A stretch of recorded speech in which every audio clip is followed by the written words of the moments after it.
The views expressed in this episode of Catalyst are not intended as medical advice. Please consult with your doctor regarding your medications.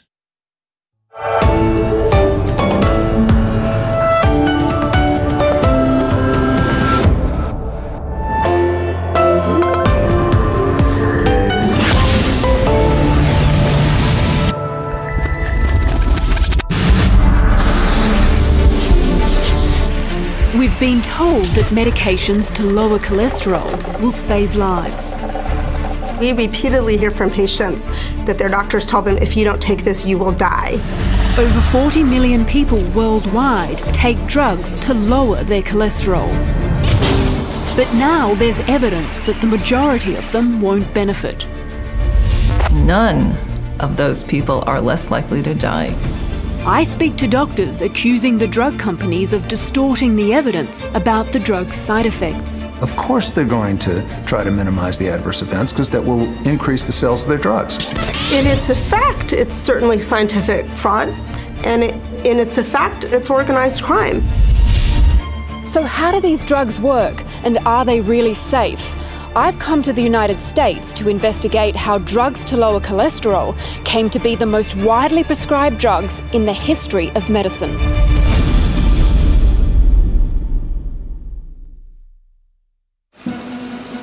The 80s saw the debut of a new weapon in the battle against heart disease, a novel class of drugs called statins that lowered cholesterol like no other medication before them.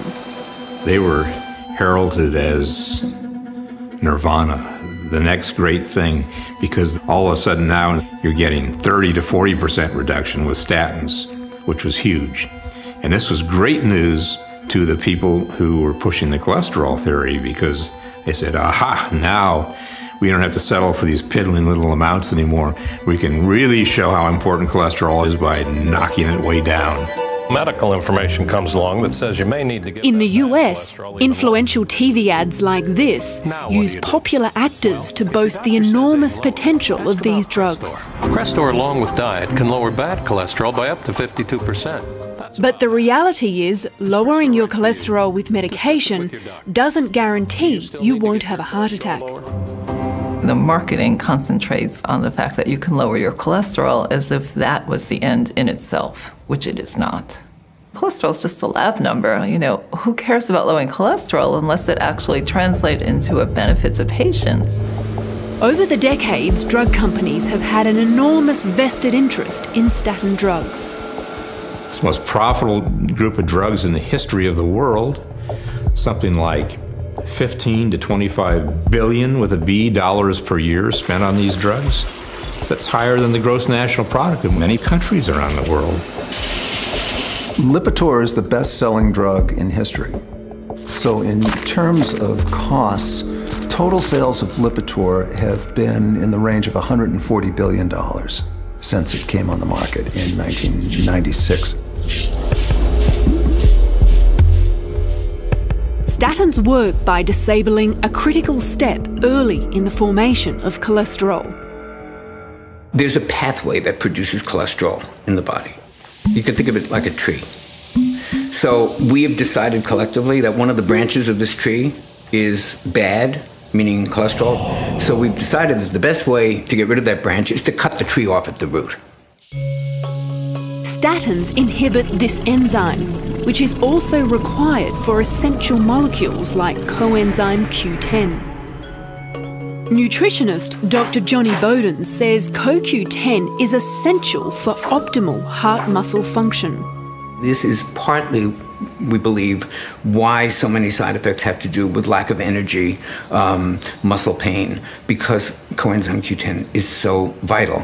So what's the irony of giving people a drug to reduce something that probably doesn't even have that much to do with heart disease that also reduces one of the molecules that's most necessary for heart health? How insane is that? It's assumed that cholesterol is a toxic substance in your body, and getting it as low as you can is a good thing. Well, cholesterol is the organic molecule that's most common in your brain by weight. It's in every cell wall. It's the precursor of many of the hormones in our bodies. It's an enormously complex molecule. And to think that you can radically pull this out of the body and not have consequences is just, it's ridiculous. It's such bad science. It's been about 30 years since statins were first introduced as the new blockbuster drug in heart disease, and millions of people around the world are being prescribed these medications. But many are concerned that the benefits of these drugs have been grossly exaggerated. Professor Rita Redberg is a world-renowned cardiologist.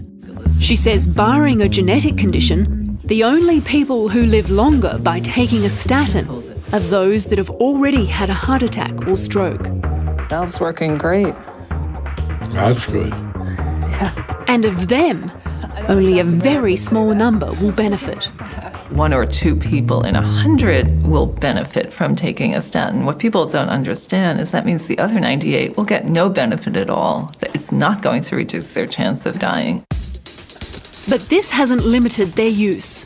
These drugs are now being widely prescribed to relatively healthy people, those without diagnosed heart disease.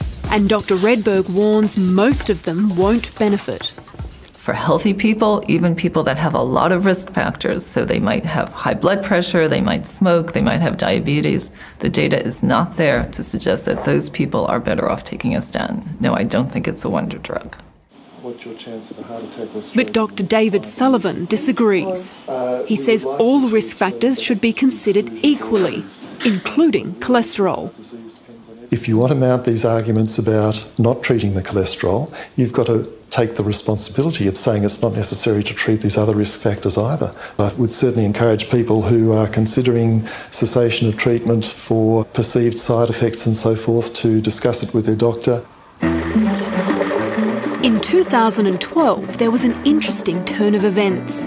The CTT collaboration, a highly regarded group of researchers, reanalysed all of the old data with different methods and concluded that statins were effective for the wider population. The report was subject to harsh criticism, but it's still the data that many cardiologists turn to. The media jumped on board and reported that everyone over the age of 50 should be taking a statin to reduce their risk of heart disease, even if you had normal cholesterol. But Professor Redberg says there's a downside. None of those people are less likely to die. So you can take a statin for many, many years, and you're just as likely to die as if you had not taken a statin. Unless you've already been diagnosed with heart disease, then taking a statin won't help you live longer. It may reduce your risk of a cardiovascular event, but it may also increase your risk of developing something else, like diabetes. Either way, taking a statin won't extend your lifespan. Dr. Abramson says cardiologists are so focused on how these drugs prevent blood vessel disease, they often overlook the other problems caused by statins. People are more than their cardiovascular system. And what we really want to do is improve people's overall health, longevity, and their risk of serious illness. If you look at overall health, we haven't done anything for them. Now, do people want to take a statin to trade one cardiovascular event for some other very serious illness, in other words, no net benefit, and expose themselves to the risk of harm from the statins? Do you want to do that? I think it's a bad deal.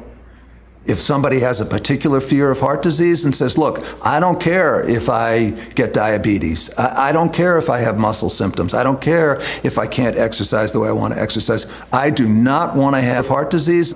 Fine, take a statin, but understand that that's why you're taking a statin, not because it's going to improve your overall health.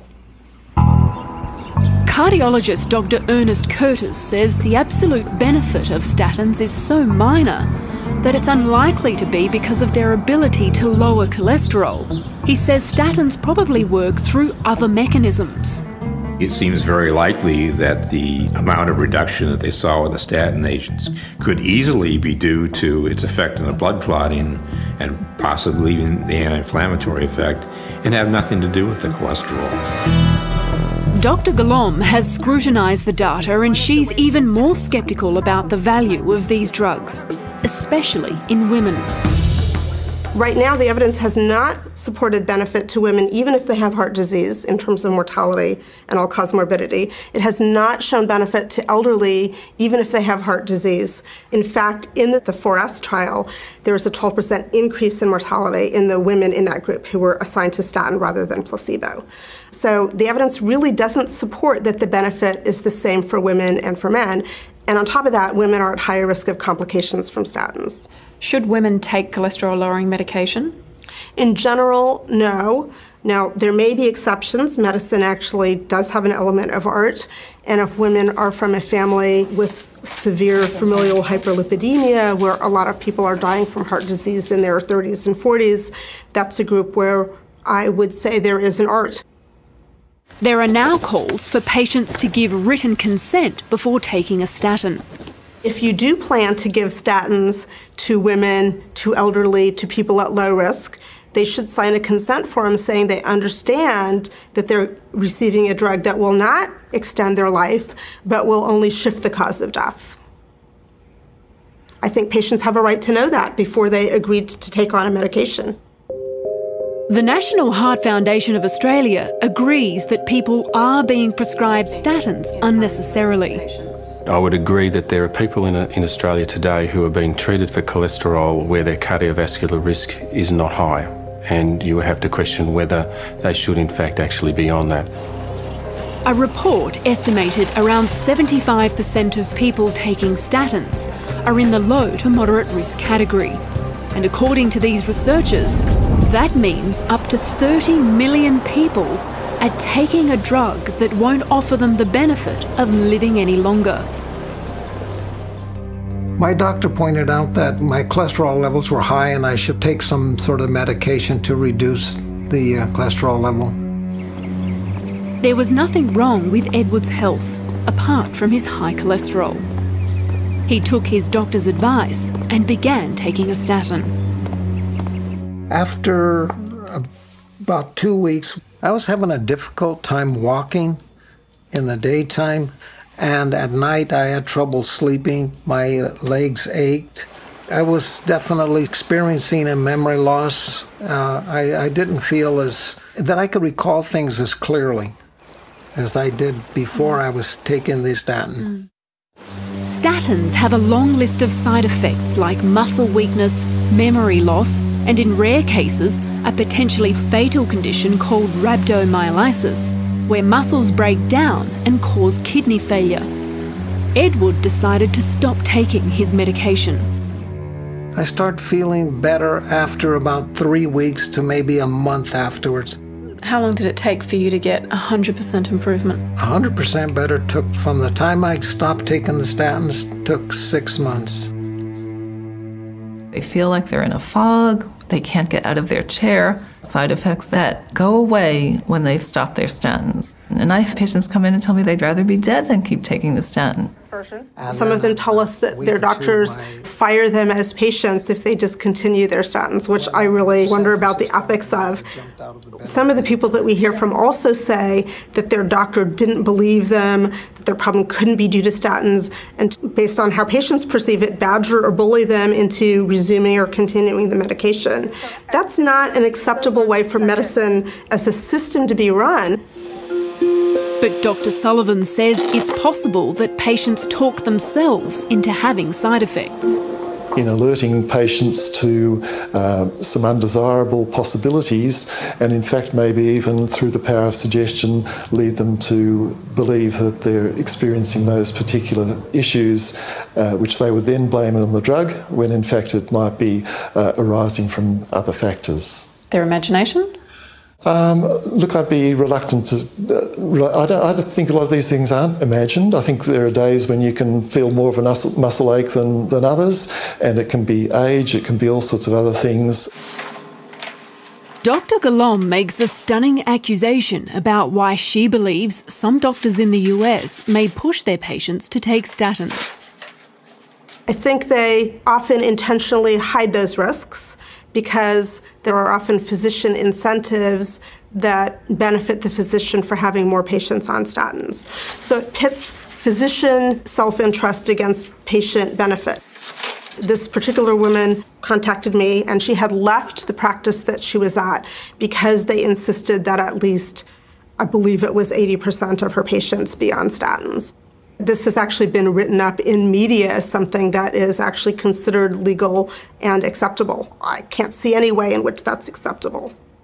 I'm literally the only researcher I know who studies this class of drugs who has a policy not to take money from industry. Statins are meant to be lifelong medications, but Dr. Curtis says we don't know about the long-term side effects. The studies that have been done have generally been just a few years in duration. The long-term effects may not show up for many years. It may take many years for a cancer that develops to make itself manifest. Because cholesterol is so important in the brain, could it contribute to dementia when someone gets older if you lower their cholesterol? We don't know. Again, how would we be able to tie that to the drug? So all of these concerns about the unknown long-term side effects are very serious, in my opinion. Harvard doctor John Abramson is an expert in litigation involving drug companies. He says we're not being told the whole truth about the dangers of these drugs. We're told over and over again that statins are extremely safe. And when you look at the results of the clinical trials, you would conclude that they are safe. The problem is that the clinical trials are not designed to pick up all the side effects. The CTT collaboration, for example, use mostly drug company data and report very low levels of muscle side effects from statins. But when you look at the side effects in the general population, it's 100 times higher. Are the trials lying? No. I just don't think they asked the right questions. Why didn't they ask the right questions?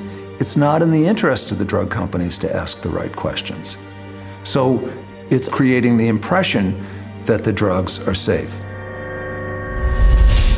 Another complication with clinical trials is that drug companies don't recruit volunteers that reflect the typical patient on statins. The problem with the study design is that we exclude people with chronic disease or other comorbidities. We exclude people who are very old or very young, and we'll certainly exclude people with other types of risk factors or diseases that may interfere with the metabolism of the drug.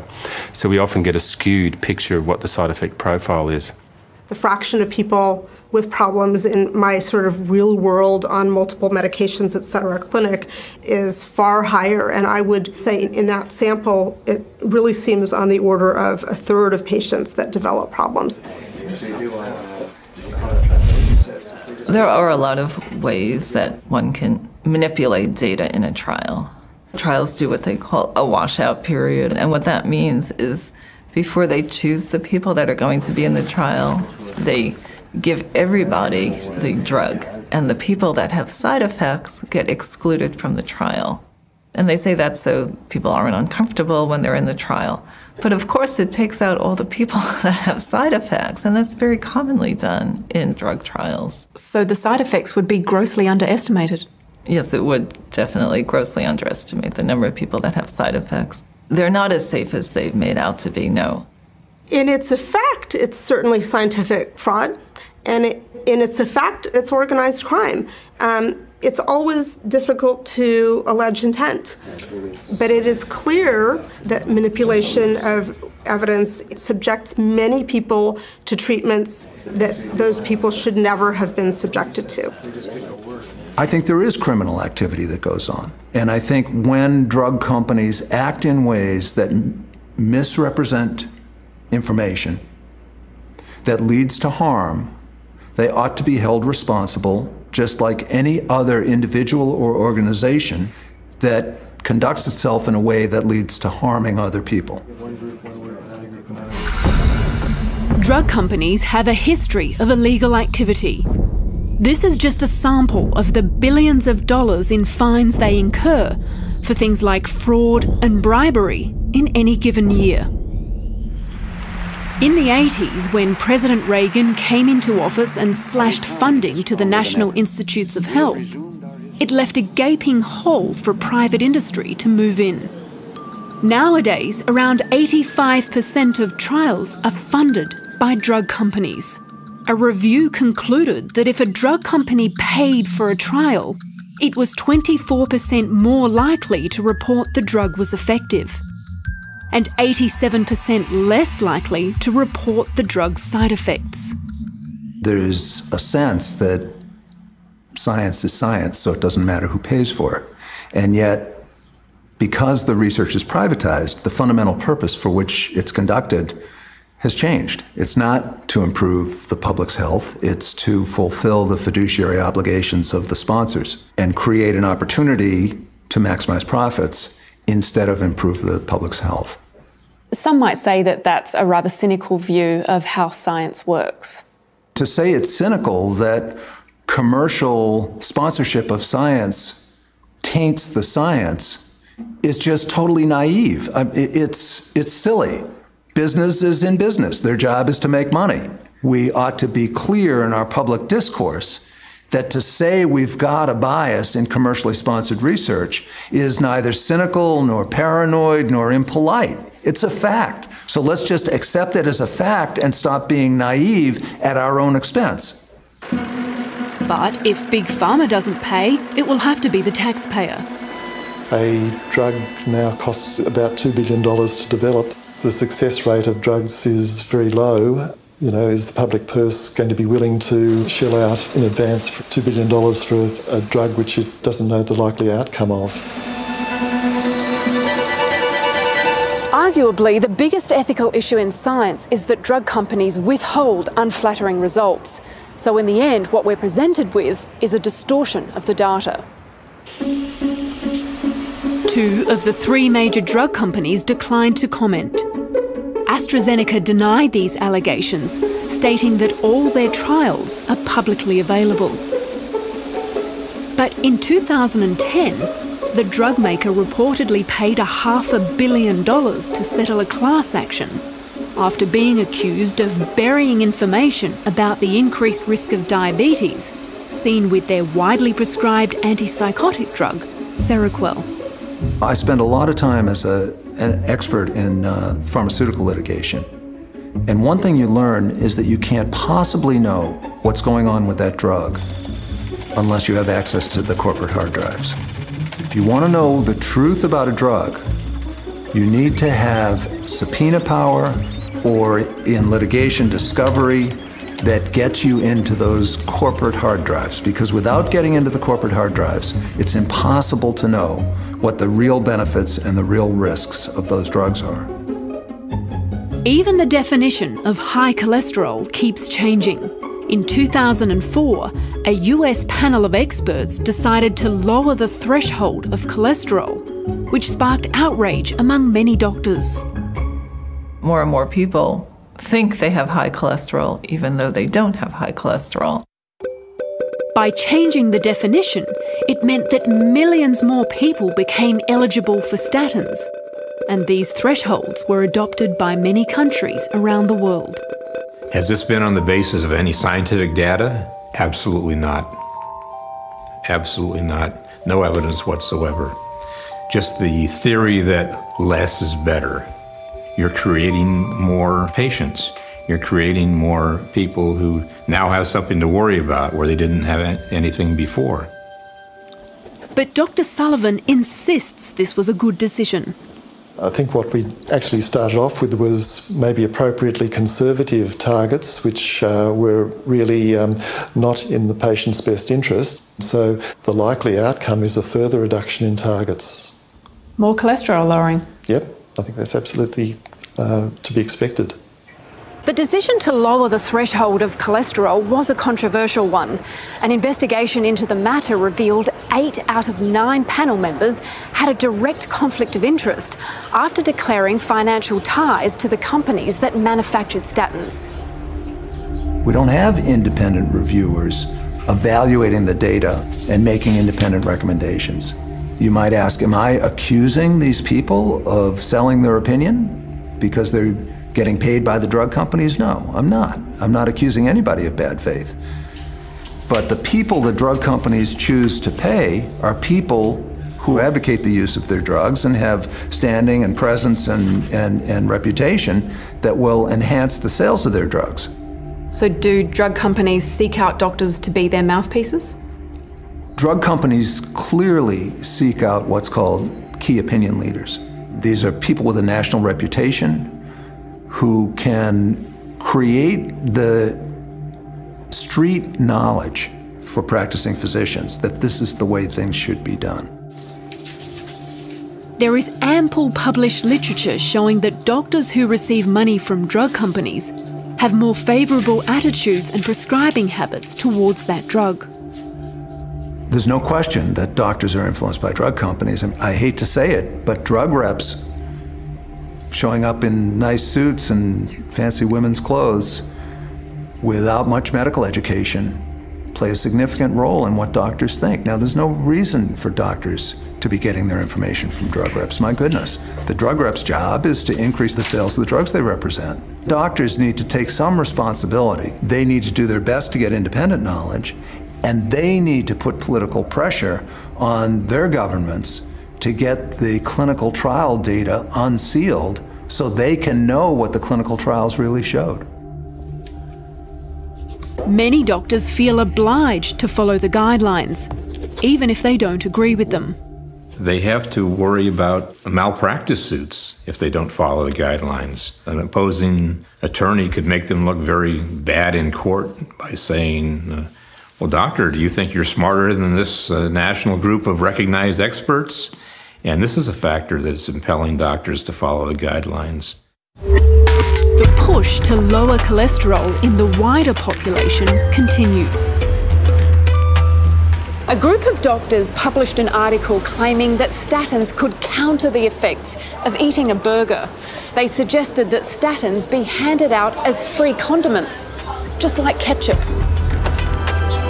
Because it gives people that false reassurance that it's okay if you eat this food that is not good for your health, because then you're going to take this pill that's going to make it okay. And that's very attractive, but it is a fallacy. It's just not true, and it's still bad for your health to eat processed foods, eat trans fats, and have a regular diet of fast food hamburgers. And the absurdity doesn't stop there. Here in the US, it was even suggested that statins be put in the public water supply. I think this idea of handing out statins willy-nilly to everybody is totally irresponsible. You're talking about a drug with potentially toxic side effects, and a drug whose, quote, beneficial effect is extremely small and whose benefit can be achieved with much less toxic drugs and even with some non-drug treatments. We're missing the message that health rarely comes out of a bottle. Exercise and a Mediterranean-style diet is the best way to prevent heart disease. I think virtually everybody agrees with that. Now, it's very clear that when you look at the effects of exercise, they're far more powerful than statins. Moderate exercise, exercising the equivalent of 2 hours of brisk walking a week, adds about 2 years to your life compared to not exercising that much. 2 years. Now, for statins for low-risk people, no benefit in longevity. So do you want to exercise, which is going to add 2 years to your life, or do you want to take a pill that's not going to lengthen your life and has the risk of side effects? It's craziness. Until the science of clinical trials can break free from commercial interest, then decisions about our health rest in the hands of big business.